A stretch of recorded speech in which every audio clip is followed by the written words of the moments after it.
We are live. So cool. Thank you, Gabriele. Thank you, Valem, for being here. I think this is super, super exciting. And yeah, really, really looking forward to this. Absolutely, absolutely. I mean, it's a pleasure to be here, and I think we have a lot of exciting things ahead. End of June, I heard there is something happening. Not sure what Yes, that is, right? But I think it's something we can it's certainly in discuss the today. top right corner. Spoiler alert. First of all of you guys, where are you from? Because this live streaming tool is pretty awesome. So, in theory, again, we should have my community, Gabriele's community, and Valem's community, all of you guys together. So, if you can hear us, reach us, see us, then please let us know where you guys are from. I will make the start. I'm from Berlin. So, Yes, how about all of the other guys? I am, well, originally Italian, but based in the Netherlands. So, and actually, folks can leave us a message. We can see if we can see them directly in the chat so that we see if also that work. Yeah, Okay. and I'm from Belgium, and as you can guess by my accent, I'm from the French part. So yeah, the south. There we go. Okay, we have some people from Turkey already, and good vibes. Yeah, good vibes is always important. I think that is the best thing. What we are all about. Yeah, I think I don't know if we need to introduce ourselves. We all make awesome content. We all do cool stuff. But Gabriela, if you wanna, you can start like a super quick introduction about maybe you, maybe Shape6R, because we are like now combined communities over here. Absolutely, absolutely. I'm Gabriele, head of community at Shapes.XR. For who doesn't know, Shapes.XR is a design and prototyping tool for XR apps. It allows to start designing and creating spatially from the very beginning of the process. It's a collaborative tool. It can get multiple people together to really accelerate the flow, and of course, a great tool for hackathons. That's one of the reasons why we are here. And we have also joined many hackathons. We have seen some of the teams using ShapesXR really succeeding and winning. In a sense, and having a lot of fun with it. So, really happy to be here, being part of this initiative. Cool. Valem, how about you? Yeah, so my name is Quentin, and I'm the creator of Velen Tutorials, which is a YouTube channel dedicated to VR development. So I've been teaching VR since, like, I don't know, 5, 7 years maybe. And so since that time, I guess I found some pretty nice tricks and things that I can show you to prepare your hackathon better and be ready when the time's needed. So yeah, and I'm also the founder of my own VR studio, which is Velem Studio, and we are also working on our own VR game, which I don't know if I will be able to talk more about in this live stream, but yeah. Very nice. Cool. By the way, sorry, I see people that are joining in. I see people from India, people living in Finland, and people also graduating with your tutorials that are amazing, Valem. So people are Ah, supporting. yes. Exactly. So, what do we want to talk about today? As you might know, we will talk about hackathons. So, I've prepared a couple of slides over here and really super basic. I think the most important thing is I would love, let me just get this. I think this view is cool, and I will just zoom in a little bit so Yeah, you the guys can see transition looks us. good. And you can see the topics we want to talk about. Really, like the fundamentals of hackathons. I mean, like, of course, you guys, most of you know what are hackathons, but I think I really want to drive into why they are so important and so helpful. I think these have been some of the best things I've ever done in my life. I've probably participated in multiple dozens of hackathons, 30, 40, I don't know, like just a ton back then. And now we are creating our own hackathons, which is pretty cool. And then, really important, most people think that hackathons are just for developers, but that's why we have Gabriela here as well. I think there's a lot of benefits for non-developers, so designers, product managers, anybody who want to get started who's not a coder. And this is also why we will talk about how Shape6R can play a big role in this, and then also like some cool tips and tricks how we can present those projects to the jury the best. So yeah, Gabriele, you want to start right away? So hackathons, Well, what, I mean, why, first of how all, Shape6R? I also wanted to remind everybody here that is joining, is listening, that we are open to questions, right? So it's Yes, not exactly. us, the three of us, just blabbering Yeah. for an hour. I think it's really important for everybody, since we get very different expertise, right? I don't code. I am more of a, let's say, community person. How you communicate, how you pitch, how you present yourself, and how you design your app. But I think that there is a lot of interesting expertise here that I think. So actually, since given the schedule, I would say what and why. I will start with you guys because you are the technical folks. I've seen that maybe there are a lot of these hackathons that are, let's say, unrestricted creativity. That's one of the things that I really see the value on. I mean, the either MIT Reality Hack, the present platform from Meta, and many more that have been over the past the first half of the year have been just that, people experimenting, having fun with something new that they wouldn't have the opportunity to do if they were just in the boundaries of their own work, right? Their own office, their own team. So that is, I think, one great value. But what other value do you see from the hackathons and joining also from a participant perspective? Yeah, Valem, you want to go ahead? Yeah, sure. So maybe I can give some tips on how to, I don't know, prepare for hackathons, or do you want me to kind of explain how they work and Mostly, like, what are the reasons why you think hackathons are so valuable to participants? Like, why should somebody join a hackathon? Like, why even care yeah. about that? So there is a concept with when you are making stuff, really, when you're trying to think about a good idea for mixed reality application, for example, it's really hard to come up with an idea of your own just like this. But what hackathons are really good at is first to give you kind of a pressure in time, because you need to finish something in a certain amount of time, which is something on its own. But what I really like about them is that it kind of narrowed your brain by giving you sometime a theme, by giving you some constraint with the other person, for example. And actually, our brain really works well under these constraints to kind of find new ideas. And I guess these are the two main things of why you should join a hackathon, is that it's so much easier to funnel your brain and your ideas by the pressure of the constraint, but also to actually finish the project, which is kind of the big task when doing this kind of XR development application.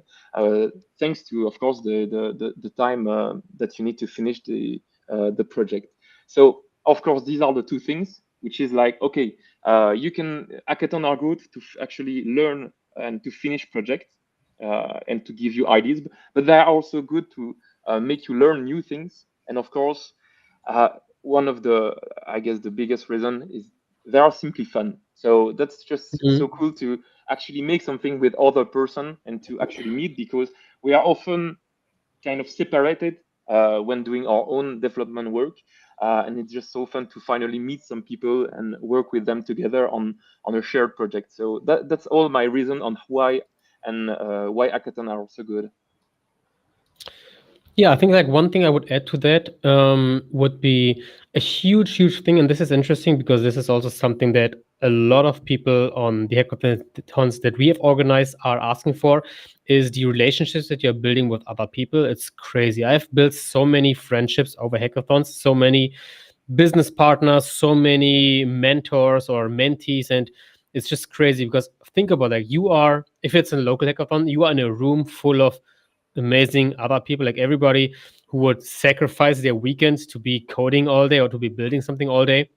They must be really dedicated for that thing. So you will 99% find very like-minded and very interesting people there, and I think this is a huge benefit as well, next to the enormous amount of learning that you have, given that you are building something in a very small amount of time, even with like random people. So it's just like a win-win in every scenario possible.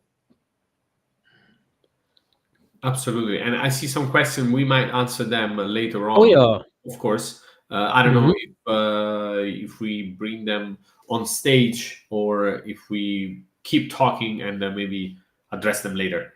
Dinesh. Uh, Yeah, I would probably do it in the end later on. So, guys, if you write down the questions, just like in the end when we have the open Q&A, then we can basically have all of you in one shot. Probably that makes more sense rather than being like here and there, mixed and match all the time. Absolutely. But yeah, Gabriela, what would you say, like, especially for non-developers? Because Velem and I, we are mostly developers, I would say, and you're more on the design side, I would assume. So, what advice can you give to non-developers? Yeah, so I mean, I think if you are, I think there is a lot of initial design and ideation because again, that goes into what are we building? How do we want to quickly build it? Do let's get through some quick iteration. Is this even fun remotely? And also, when you especially need to quickly get everybody aligned from the team, maybe it's 3 4 people, 5 people, right, that are working on this, and to get them aligned and understand what everybody's meaning. So what happens? You make some sketches, but then you're like, okay, how is this thing gonna work? And this is like the designer that maybe takes the initiative and show some idea, show some variants. Maybe he has done some quick research or has his own experience.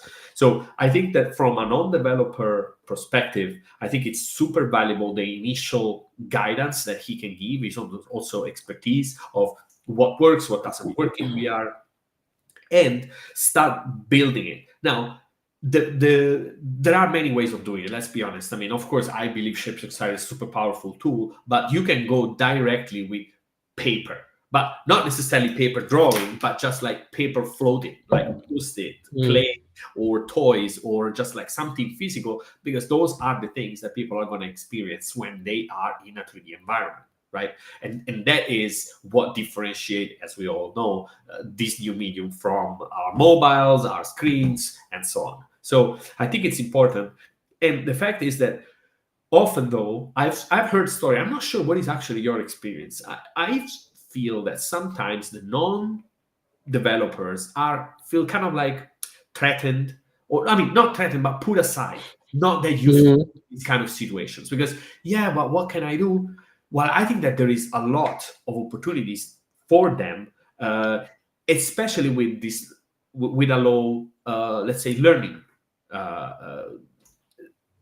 With a slow learning curve. For example, like indeed, if you want to start prototyping an environment, you can do it even without knowing Blender, for example, in Shapes. It says, okay, this is the environment. This is how it could be, right? And then you give it to a Unity, could be an actual 3D artist, or it could be even the developer, and says, look, we have this layout that we made that I made in ShapesXR. You can get the Unity code and then have it in your own space directly, right? So all the work that then that designer has done is then reported directly to the developer. So the point is I think non-developer play a key role at the beginning and doing the initial iteration to see what works, what doesn't work. And I think they should find the right tools, the right means to communicate that initial idea and to iterate, even though they might not have the skills, right? Because not all designers come from have 3D skills, right? And that's the great thing about it. So you could directly design on your Figma and maybe create a UI and see straight away how that works in VR. Does it still work, right? And again, you don't need the time, the precious time of the developer that is maybe building a bit of the backend to make this all work to do that. So the developers then is the non-developer, the designer is empowered to build it on his own. So I think that it's sometimes hard, but that's one of the things that we really try to communicate is that everybody could join this creation process, and especially designers, even if they don't have the 3D skills. We really believe that ShapesXR supports that initial stage. Yeah, I mean, I also would absolutely agree that non-developers can have a huge role, especially in the beginning, when there's just like, what are you going to build? And then you can ideate really fast, a lot of ideas in a very fast amount of time to really just get a feeling. And this is also something like, for example, with ShapesXR, now like you have like interaction, you can like have these different scenarios, you can kind of like story block everything already right away. And then I think this is like a huge benefit that while the developers are already setting up the foundation, like the environment, the interactions, like just like the foundational things that takes like 6 hours anyways in the beginning. The designers can already start to block out some of the like more detailed concepts, and then I think they can really complement each other very well. So that's like the beginning part. And then something that I would particularly focus as well is somebody has to present the projects in the end. So we kind of had like on these hackathons that we have organized, we always had like a communicator person or like a presenter person. This is also something that definitely non-developers probably or maybe can do better, because they have been like thinking about the concepts for quite some time already. And I think this is also where they kind of like they are in the starting line, but they're also very important for the finishing line to kind of like create the packaging, create the video, for example, present it to the jury. But that would lead us to the next question. So maybe like Velem, you have like a couple of points, and then I would love to talk about how we can present or how every participant can present the projects in the best way possible. Yeah, I cannot agree more with what both of you guys have said, because I've done the mistake so many times as a beginner VR developer. At first, when you get excited about the idea, you're trying to make it, and then it doesn't work, right? But you lost all of the time in the making process that you could have probably saved a lot by first designing the idea. And it's Mm. like a chicken running without its head, right? If you have if you Yeah. have not the design properly set, it's so much yeah, even as a solo developer, it's really hard to kind of make the idea just by making it right. You have to think of it and have a strong design, and especially when doing it with a team, if you want to have the shared vision together, this really helps it. So yeah, I guess design is a very important step in making XR application, of course. And so I cannot agree more with what you guys said.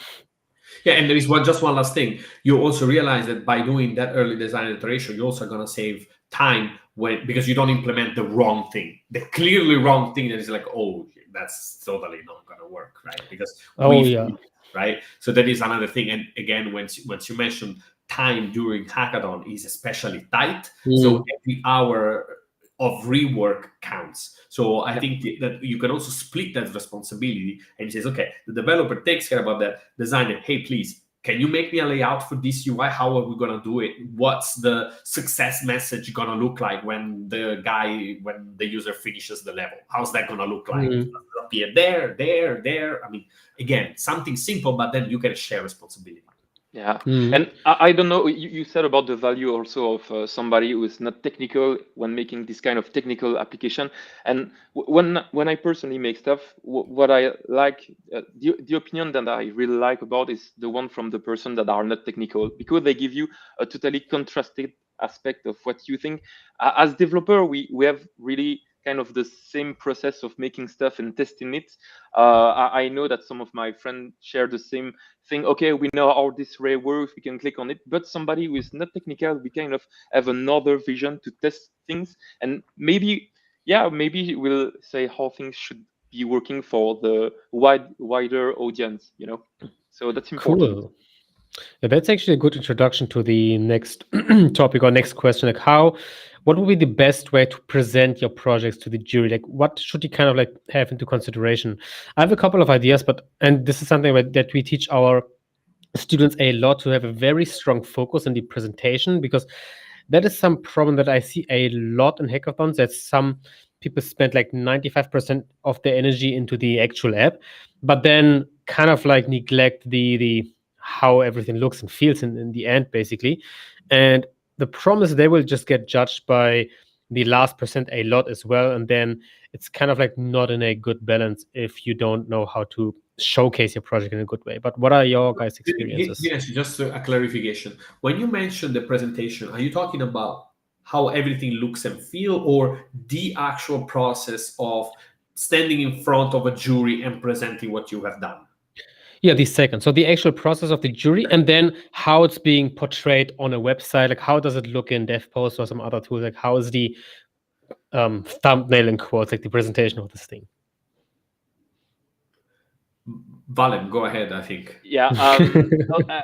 Okay. So I have a tips, but it is a technical tips, right? Of course, it is important to make trailer and video of your application, but everybody is doing it wrong, right? People just use OBS, for example, press on record, they play, but what first they do is they play super fast in a manner that Yes, nobody understands, especially in and VR. especially in VR. So that's the first thing. But the second one is that actually what the camera on your game see is not what the user see, right? Because inside a VR headset, first we are immersed and stuff like this, but we have a wider field of view, you know.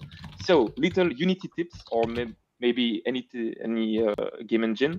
If you want to record stuff within your application, which is on PC, you can actually create a second camera that you will place under the main camera that will only display on the screen, so not on the eyes. And this camera, you can make it wider, right? And by making it wider, you will have a beautiful image that you can record and share Mhm. to everybody. I have a tutorial about it. It's called a spectator camera. It takes like I don't know 2 minutes to make, but it will it will just present the product so much better, because what I always see is this really narrow Yeah, screen of hands moving and the player moving and like very this. shaky. Yeah, it's super bad. So please do it. You And just get you can motion sick. also yeah, exactly. And that's actually a second point, is that you can actually give some I don't know the word. It's smooth out the movement of the camera Yes, that is yes, trying to yes, follow yes. the VR headset. And when you look at VR trailer made by huge game, they all do this, right? They don't show exactly the screen. So that's a little tips for maybe the developer out there trying to create content around their game. Try to make a better camera Yes, yes, that yes, will yes. display more beautifully your games. Even though I think that you can have a better camera, but if the video itself doesn't have a story, or doesn't have, was not recorded with the intent, with intent, Mhm. because that is Yes, the yes, point. You yes. put it on and you put record, and then do so. It's okay. We do like this. I mean, I think it goes also to what you were saying, Dinesh. I mean, you need to edit this properly, Mhm. right? You need to Absolutely. have different cuts. You need to have, and then you can present it in different way, right? If let's say you have a wide angle, you can use a wide angle, 69, whatever you want. Square usually is the one that gives you the more out of the box, the more coverage. But the point is that you have one chance, and I do edit a lot of the video, like Mhm. a lot. If anybody checks my channel, my own profile, the point is you need to remove hesitation, because those are not interesting. So you just have 1.5 minutes, 2 minutes, 3 minutes, Yes. no longer than that, right? I mentioned. So removing hesitations, that's where something maybe doesn't immediately click or work, or it gets repetitive over a short period of time, right? An activity, Mhm. if someone shoots at something 1, 2 times, 3 times, but you don't need to go through the whole thing, right? So when it is that's the moment that the video loses, people lose interest in the content, right? um, and then don't be afraid of treating your headset like a camera, right? So so I'm saying, sorry, we are laughing because we see some questions popping up. We're gonna Yeah, share them. there. I feel you, man. We all feel you. So the the point is to treat your head as a camera. That means that when you are recording, you think, okay, if I have a camera holding like that, how would I move? And even doing some panning movements, some pull out, Mm. pull in, these are not stuff that you would do normally when you are playing. Of Man, course, this is gold. you would never do it, right? But for showcasing something, it's absolutely incredible. Plus, again, to keep the video interesting, also jump to some live action shots. So if Mhm. someone does something, right, and maybe you have someone is testing it, and in a specific interesting moment, someone laugh or it's surprised or does something specific, so capture it and put it in the video, right? Again, it depends very much on the kind of if you have mixed reality, that is another great way of doing that, right? So pulling in mixed reality and having other people showing around, that can also help a lot. But and pick a good music. It seems stupid. It's Yes, it stupid, makes so but much. pick a song that kind of like Yeah, fits with the theme, and where you can. And if you want to go the extra mile, again, another job for non-developers. Your team exactly. will love you if you're gonna make an amazing video of the app, because it's gonna 10x the perceived value. Of course, then Hmm. again, it's always boils down to the product, the final product. But Hmm. having a nice video without hesitation, with nice Hmm. camera shots, and with cuts to the beat, it's gonna dramatically increase your chances that people are going to be more interested and want to try it out. Hmm. Yeah, I really, really, really love what both of you said. It's just pure gold. I would say exactly the same, but now it came from you, so it's like almost verified. Like the things that I talk about so much is like have a story, have a purpose, like intent on how you record it, and then the technical things that Valem said is like, hey, you really don't want to have like something like this, like super shaky and super causing motion sickness, and you want to have like different angles, maybe even like something like third person, because you don't need to just record from your first person. You can also have like third person shots and stuff like this, and then kind of integrate them together. The cool thing is, this is exactly what we are also teaching. We do have a dedicated workshop on that, which is called like packaging workshop on our upcoming hackathon. So that is definitely something that we are also trying to really, really dive deep into the judging and into the whole participation of the hackathon, so that you have something in the end that you can also show that is like not a playable APK, that is just like some video that you can show, because this is much more like much better to distribute rather than having like a file that somebody needs to install and everything. And the cool thing is, actually, I just came to the idea like 2 minutes ago. We do have some work in progress of our own trailers that we did like as a testing on how to build a VR trailer that you guys can then use, that we will teach at our hackathon, CreatorCon, but also on my YouTube channel anytime soon.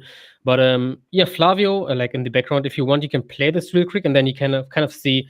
Ideally, Gabriele and Velem, you guys can roast us. This is still a work in Oh, progress. I will, man. I will. No, are you sure you Oh, want to play it? It's gonna be so dangerous. so this credit goes to Jad and Flavio, so my developer and video editor. These guys, we taught them to teach how to make good trailers. So let's see how the work in progress looks like. Yeah.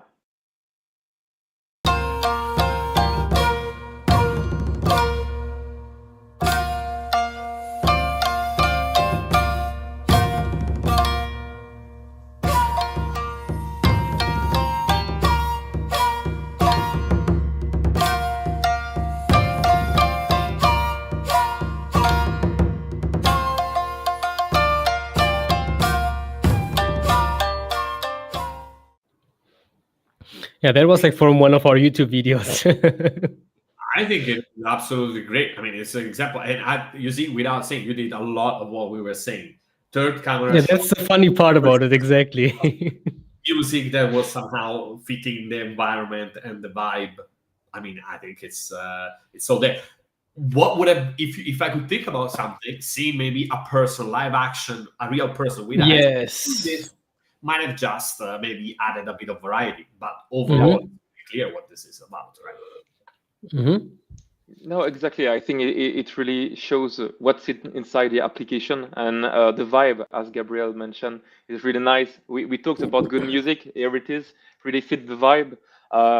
But of course, yeah, I don't know exactly what's inside the game, but adding maybe some different feature once the user has understood what's going on inside the application kind of keeps the track and stops the thing from being too repetitive. So Hmm. that's actually what I like to do in some of my edits and videos. Once somebody has understood something, it tends to either get unfocused or just stop wanting to know more. And so that's the breaking point where you want to show something new or something excited. So I don't know, for example, after the two slice, you will see a bomb coming, but the other slice the bomb, it explodes, boom, a new transition inside, a cool shot, Hmm. and stuff like this. So Yeah, it helps. I guess this kind of surprise helps to And to it also very depends on how big or how big the app is. Like for example, Yeah, if there exactly. a menu at the beginning where people could choose the difficulty, that could have been interesting, right? Maybe if there is that something, oh right, they built this kind of thing, right? But of course, it Mm. depends. All in this case, this might be kind of like a demo app to show something specific. So it could be just the content. It's just not there, right? But that's a different problem, right? That's a different thing. Yeah, absolutely. Cool. Yeah, I think that was like a really funny coincidence. Like you guys just exactly talk about all of these things. So we are now half an hour in. I actually would love to also make an announcement because we talked about hackathons all the time, but we haven't even properly announced something very cool yet. So first of all, we have Gabriele and Velem as partners already, and everybody who's listening from Gabriele's community and Velem's community, I think like you guys from my community have heard like 50,000 times by now already. So we've prepared a quick video that we can also play because that has a bit more effects and everything. So 3, 2, 1.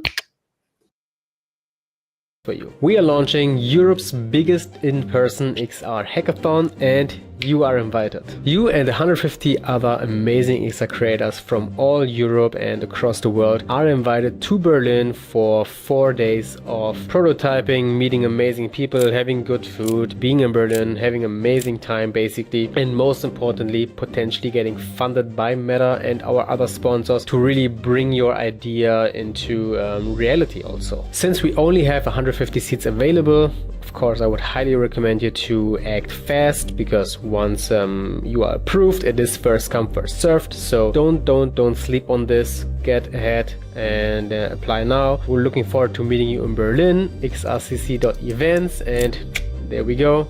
I will see you there. And now let's move on with the video. So, Gabriele, super happy to have you. Velem, you as well. nice. Thanks for the invite. It's super cool. Super cool video. Cool. Yes, so Gabriele will be also, I mean, Shapes are sponsoring this also. I think the guys from Shapes know this, our community knows this. And Gabriele, you will be a judge, I would assume, for XR design, so for the Shapes XR part. And Velem also as a mentor and judge, which is pretty awesome. So, and we have other cool partners as well.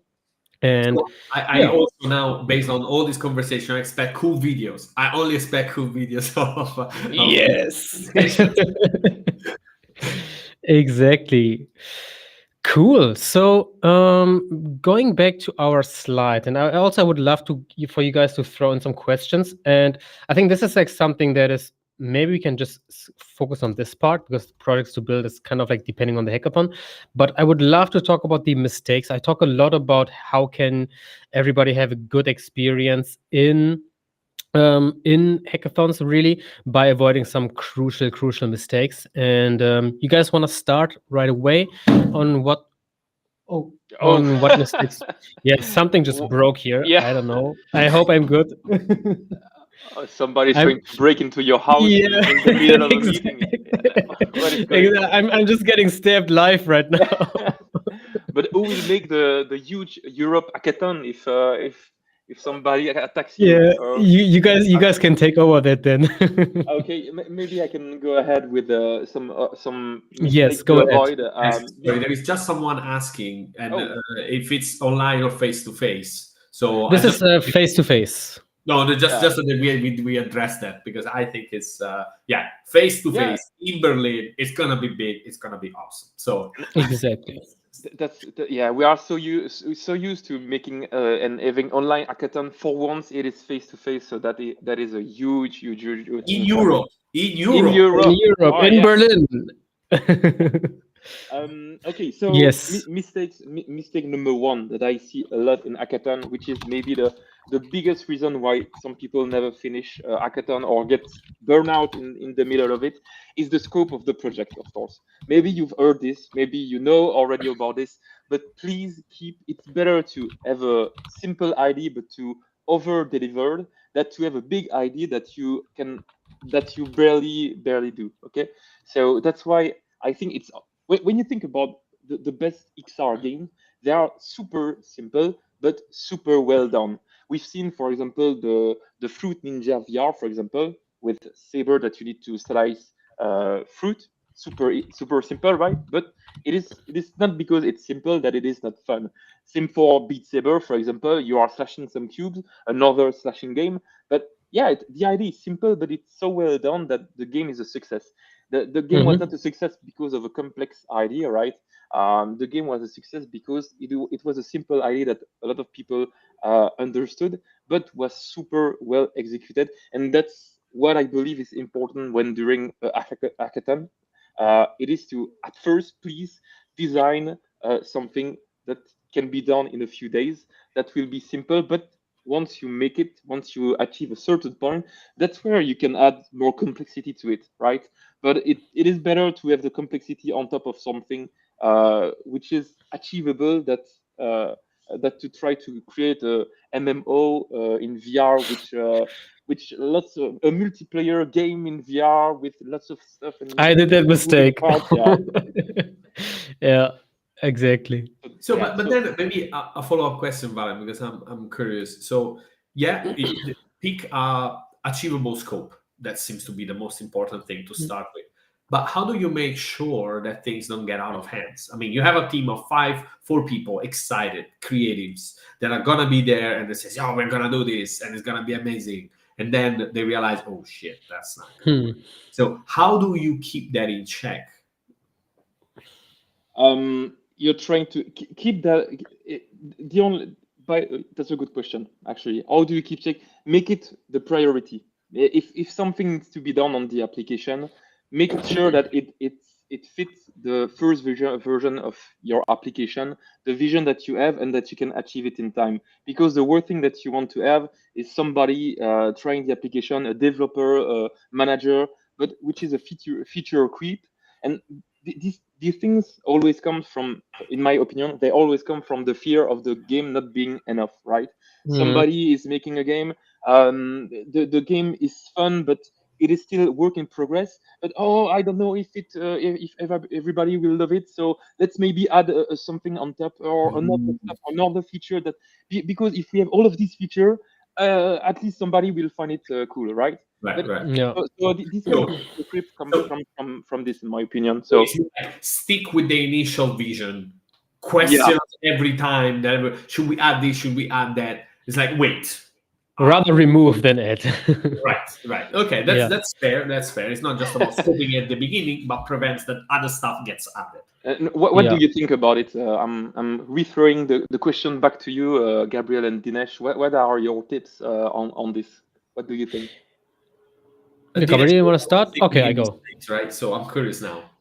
So, I mean, first of all, like that's my number one tip that I also give, like just like Velem, you guys also said already, have it simple. Simplicity really is key. I think almost always it's like the over ambition that kills the project, especially in hackathons. And I've been to, again, like multiple dozens of hackathons, and the projects where it was really simple but executed well were just like 100 times better, where it was really complex, but then you have like a lot of half-baked things, and that is just the biggest problem, I think. But again, I don't want to repeat everything that Velem says. I think the other very, very, very important tip that I can give, that I always give, almost enforce it to my students, actually, so important is it, is that you should really build early. So build early, build often. Don't, like, by build I mean like put the deploy to your headset and try it out, because I see a lot of people, a lot of groups that like build everything in Unity or any game engine until like the last 1 hour, and then they try to deploy it, like build and run, and then it doesn't work, and then they have an error, and they're like, oh shit, this doesn't work. Or they get it to the quest, but then the colliders are not working, or some random thing doesn't work. It's always going to be the case.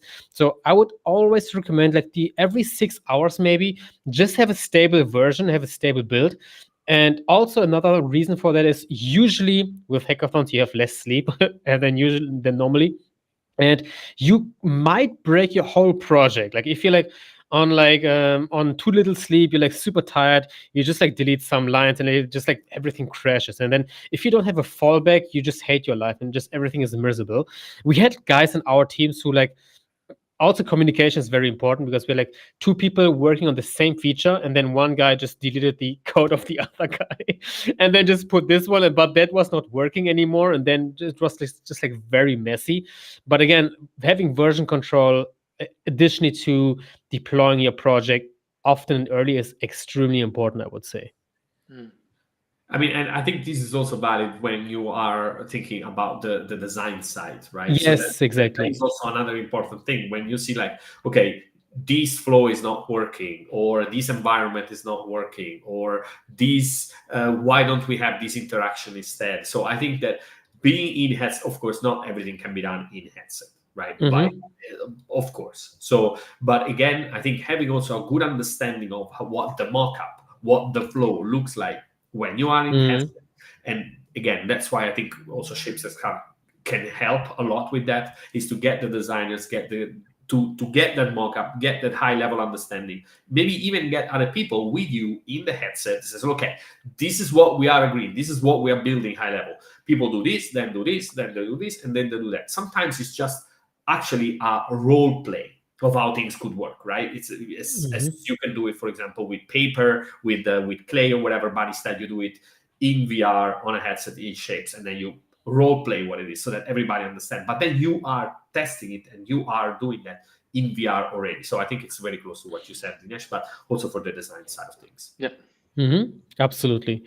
Yeah, I mean, there are like so many mistakes that you can do in a hackathon because it's just like very stressful. I think another thing is just have a good time. Probably it's also very important. Like have a good time, talk to the other people. Like, I mean, you have I would say the biggest benefit of hackathons is just relationship building. I think just meeting awesome people, having a good time, making good memories and making new friends is more important than building the most badass project you can do, I would say, personally at least.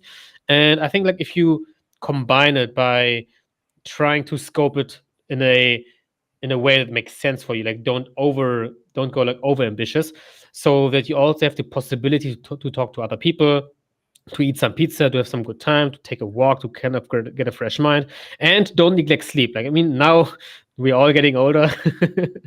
I think we all agree that it's not a good strategy to run like all nighters all the time. I think having proper sleep makes you much more productive rather than cutting on sleep. But that's also my opinion. What do you guys think about that? And then I think we can talk about the last part of the hackathon trilogy. Yeah, I mean, a good sleep sounds like a good idea. Even hackathons, yes. Yeah, no, sleeping is great. We should trade more often. Yeah. There was actually one thing that came to mind while you were mentioning that, and it's not necessarily related to the hackathon. I mean, it is part of the hackathon, but so when you are busy, you also don't kind of like document or get anything. And documentation, it could be even just picture of the team having fun, a whiteboard, or a little video of how you were testing this. Because this, I think, is another point. I mean, you are there to build a project. You are there potentially to win, compete, have fun, but also for your own, let's say, portfolio in a way, for your own story. Perfect. Right? You know the agenda. Very good. So the I love point that. is, when you are in there, right, you want to find ways to promote your project, right, to share what you have done. And what I have seen very often is you are doing that with a hackathon, then you have a bunch of pictures, and then you kind of like 2 or 3 days when you recover from the stress and everything, you make one post that is this long with these 4 pictures. I think it's kind of a shame. I've seen other people doing some other incredible job. For example, writing a Medium post about it. Yeah, exactly. That is so good. Right? This is what we have done. This is like maybe a little clip of what people were doing. This is like some of the process. This is the early prototype, how it broke. So, but all these things you will need to document them during the hackathon. Afterwards, after it's kind of done, very little chance that you're gonna be able to do that. So I think that's very important. And this gives you the opportunity to say, okay, once, and I mean, this is paramount for everybody, but repurposing your stuff. So if you have a Medium blog, there is going to be video there is going to be images, there is going to be text, there is going to be edit. So this allows you the weeks afterward to keep sharing and posting stuff around the project, right? Once you post just the video, once. I mean, and people think, yeah, but I already talked about it in a Medium blog. Look, No. nobody saw it. I mean, let's be honest, nobody saw it. Even if hundreds of people did, there is a very, very little chance that people are going to see it twice. And if they do, they will say, amazing, Nobody will care. not a problem. So Yeah, exactly. this repurposing, I think it's very, very key. Because- Look sorry. at that. It's like- Yeah, I think we all need that. So do that, because you would need you can repurpose this in different ways afterwards and Yeah. tag people. Also, honestly, if people tag shapes and this is thanks everybody sponsor, so it's like it feels like I don't know. It's good. It's good that you tag us. You should tag us. But the point is, why tag everybody? You put like shitload of people in there, and they even lost. I hate that. Yeah. Why doing that? I mean, use it. Yeah. Hey, we had a great time using shapes for this. Oh, thanks you to this guy, my mentor, who helped me with this, and make different posts, maybe with a picture each, and that's it, right? Mm-hmm. Because at Yeah. the end, I know that this might feel like overhead. Might feel like overhead. Oh, I have to do this, but at the end, it also depends very much on what you are trying to achieve, right?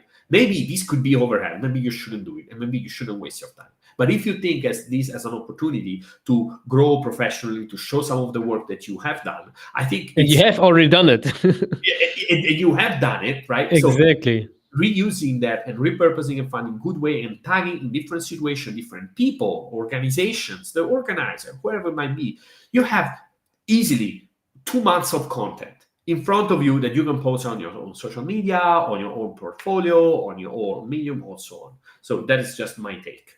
Yeah, 100%. I mean, also like just to add on that, or Velem, you want to go?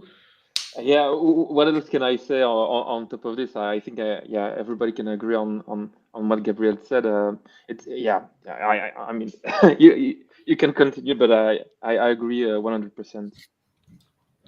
Yeah, I think the other couple of things it's like the documenting part is so crucial, and people sometimes are afraid or like kind of like scared to post on LinkedIn or whatever software it is. It doesn't have to be LinkedIn, even though it's one of the most powerful tools out there, or social medias. But again, like having a Medium post, even recording some videos or posting it somewhere, and just like you said, I think it's so much better to have like multiple smaller ones. Like, I mean, it's like 4 days of hackathon, so like each day you could have a little story, like, hey, this is the beginning, this is the welcome, this is the we just meeting so many people, and then you have a working prototype, and then you have kind of like your failures, your frustrations, your struggles, and people then see like 1 day later, boom, we kind of solved it, and that people like ready for you. I think you can make such a beautiful story of this event, and you also like you are already in the coolest event possible, on the planet, of course. So everybody will see this and be like, wow, this is so cool. And they will see your learnings as well. And the other thing that Gabriele said, which is also pretty important, is kind of be mindful with like tagging like 5,000 people, because like I don't know, maybe somehow, like I don't know, Gabriele, maybe about you, but sometimes I get like comment like tagged in like a post where like 50 other people are like, who the fuck cares? But then if you're like kind of mindful with that, I mean, like you will meet us there anyways, like Gabriele, me, and Jayla maybe also. So then we also like you can just come to us, make a selfie, like, hey, having a good time here with your teammates. There's just like so much fun. And the biggest thing, like the biggest advantage that you guys have, if everybody is doing this kind of like this, we are kind of like cross promoting each other, because every time you tag me and or Gabriele and or Velem, for example, Velem, you have now enabled the tagging, which is good. Each of us will kind of comment on that or like that, share that, and that kind of like pushes you further up again. And that is kind of like the cycle that you can have by also just taking other people who will then like it, comment it, and then it just like goes up and up and up. And I think this is definitely something that you should not underestimate if you want to build your personal brand, which is for me like the best thing I've ever done in my whole life, I would say. For Velo as well, because building YouTube is building your personal brand. So I think we will not be here together if you would have not done that. And there is another point, is also that you have done it, you have shared it, and then there are going to be people that will engage in one way or another, right? So some people like, some people might comment, and and of course that goes beyond the connection, the networking that you will do at the event, right? So that should be, I think, the top priority, because human connection matters so much more than whatever you might get online, let's be honest, right? But Hmm. once you have done it, you share, then you have people that like your post, or maybe make a comment or whatever, especially if that is thoughtful, it teaches people something, right? Hmm. If something that teaches others, it's going to have so much more impact, and people will have like an extra input, extra reason to comment or share. This means also that then you can re-engage back with these people. Oh, thanks for liking the post, just wanted to connect. You don't know where this connection might end up. Yes, you never know. That is the biggest thing. And especially when you are at the beginning, when you're not necessarily an active, let's say, content creator, right? You can count that everybody that connected with you might have some potential to spark a conversation, or lead you somewhere, right? So it's certainly document, post, reshare. Never forget, of course, the human connection when you're at the event, but also do not forget to build on that work that you have done, right? If someone likes a medium or share on LinkedIn or whatever that might be, just say, hey, thanks for liking. Were you at the event? Maybe we didn't catch each other, or whatever. You can see geographically, if they are the same geography as you, that might be another reason for connecting. So just be really mindful of these things, because they could change your career. Yeah, the Yeah. XR world is really small, like really, really, really small. Like I've seen like the most like active XR people on the planet like 50 times, like on different things all the time, and it's just like crazy to see. Now it's crazy to say that now we used to have a portfolio and share it by hand to people face to face, but now it's like you can put your portfolio somewhere for thousands of people to Exactly. see. It can, yeah, it can be seen by the XR community. It can also buzz and be seen by a lot of people. I know some people that actually got work contracts just by sharing their work, and somebody see it and they were like, hey, this could be actually a feature that I could see for my company and stuff like this. So that's a good way to kind of find. That's personally how, and I guess like Dinesh, or all my whole work is around social media. I'm here making YouTube content on Vellum tutorials, but with this, it's kind of an open door for all sorts of different projects as well. So I guess it's really important to share your work that you're doing right now. With the audience that you can get on social media, um, and yeah, it's really important also as well to emphasize this community aspect. Often a lot of people post stuff and they never get involved into the conversation. They never try to answer question because they only feel like, okay, maybe if I put my content out there it will work on its own, but um, social media is a work of input output, so you need to give at all time to make it work. Oh. Wow, that's serious. I hope nobody. Yeah, was it the guy that tried to kill you, Dinesh? Oh. Yeah. Yeah, there are some serious things going on. Maybe I have to Yeah, block my camera view in a second. yeah. Yeah, I think to close this off, like the next like roughly 10 minutes, I would love to also answer some questions, some Q&A sessions. So guys in the chat on YouTube, LinkedIn, wherever you guys are, feel free to let us know any questions, and we are super happy to reply to all of them. Yeah. I think I saw a couple of them during the our talking, but now please just throw it back in, and then we will give all of our thoughts and ideas on any of your questions. Absolutely. Maybe we have also some from past questions that Yes, and we can start touching on. exactly. Let me scroll up and see.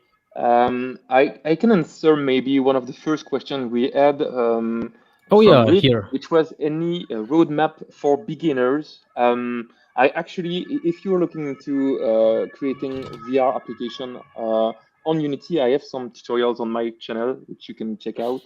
I have, I think, a tutorial series that will teach you all the foundation that you need to interact with XR. I also have, I think, 3 hours tutorials, which is super long, super complete, where we are actually making a full game. So not just throwing you some interaction that you can make, but actually using them to make a story. It's a kind of the story. The game that we build is an escape game where we are stuck in a spaceship, and you found a rock that has a fuel inside that can restart the engine of the spaceship. And yeah, basically in 3 hours you can make this on your own. And yeah, and I think it can already give you some hint and some stuff to learn to get started on the hackathon. Cool. So I think there's one other question that we have also got. Sorry for a focused question. Based on the developer vision, how do you align yourself and future goals with the most impact you can make on the different industries, construction versus video games entertainment? Yeah, Gabriele, you want to start, or should I? Yeah, I mean, I think the point is that skills that you learn, I think, should be interchangeable. So when you learn a skill in terms of design or game development, those should be things that can change between construction, video games, entertainment, or tools like XR tools or whatever. I think that what defines a lot, and it depends also your stage. So at the beginning, usually people cannot be necessarily that picky about, oh, I really want to make a game, right? But maybe your passion is in games, right? So, but let's say you're beginning, maybe you are more dependent on what is the opportunity that arrives on you, right? Or that you seek, right? But it's more dependent on what's your network, what are the current open position that I can find. And at that point you will learn, build the skill, build a portfolio, the curriculum that would allow you then to then say, okay, now I have this in, let's say, VR trainings that is boring as hell for, let's say, imagine that is boring as hell. I want to start building games. Okay, great. Let's then build that, and let's then find something that can do a game, right? So I think it shouldn't be necessarily you are on a track and you do one or the other. You build the skills and then you can expand from there. Cool. All right. We have a couple of other questions coming in as well. Yeah, now it's like the questions. Hi guys, XRCC app development will be focused on specific topics, or is it completely open? It's a mix of both. So we will have a couple of tracks available. So roughly we will have 5 tracks. We have 3 meta tracks already because they are the lead sponsor. We have a global track for Shapes-XR. So any project using Shapes-XR is enabled or eligible, basically. And then we probably, I can't spoil anything yet, but we probably have 3 really awesome, epic industry tracks. So from 3 individual big companies that most of you guys know. And you can build for any of these tracks if you want to win the big prize money. And then if you don't want to build for any of those, which is also possible, I would not recommend it because that's kind of the joy out of it, and also like the whole business opportunities come from building on these tracks. But again, if you are like, hey, I don't want to do that, blah blah blah, we don't force you to do that. You can still build your own thing, but that is not in any kind of competition or any prize money. So it's open, but again, I would just recommend to choose one of these roughly 6 available tracks. Cool. How do I hide it? Okay. So another question. I manage a VR company. I'm trying to work out how my team does this. Do we have teams setting up who wants to learn more as a group? So is that specifically for XRCC, or how would you guys interpret that question? Work out on me.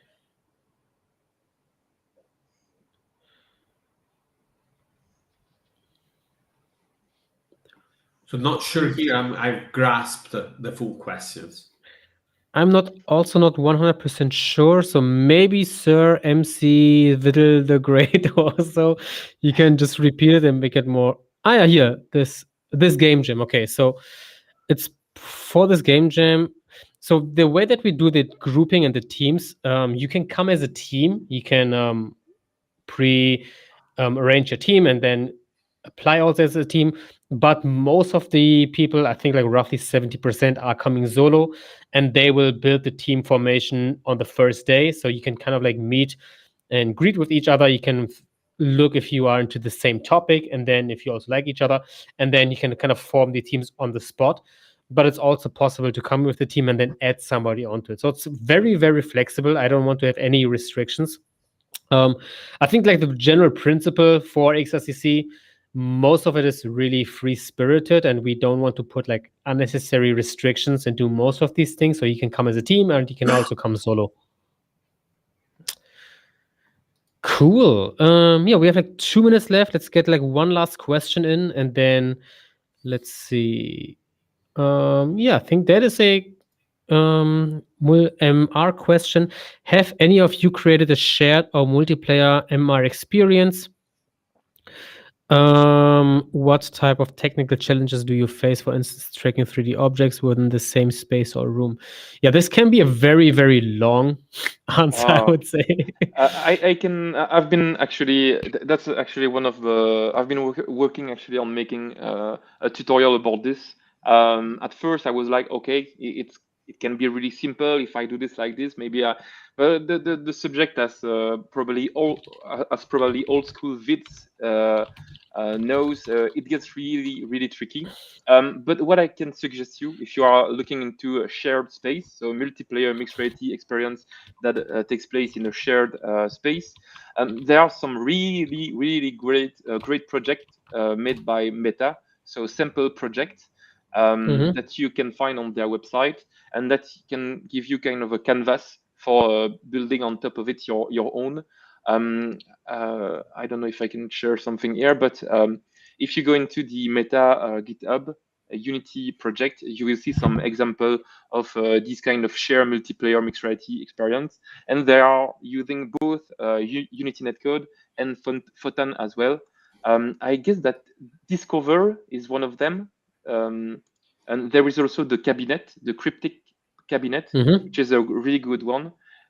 So both are using shared space multiplayer, and yeah, really technical. I do not advise you to do this for a game jam, please. But if you want to put yourself into a challenge, that's a good way to do this. But maybe these two projects will help. Cool. All right, guys. Then, yeah, thank you so much for, first of all, jumping on this live stream. I think that is super, super cool to have this kind of engagement with all of the people watching. And then thanks for you guys watching and asking the questions. Really, really looking forward to having you all at XRCC. I think this is going to be super, super cool. We will have this as a common theme also.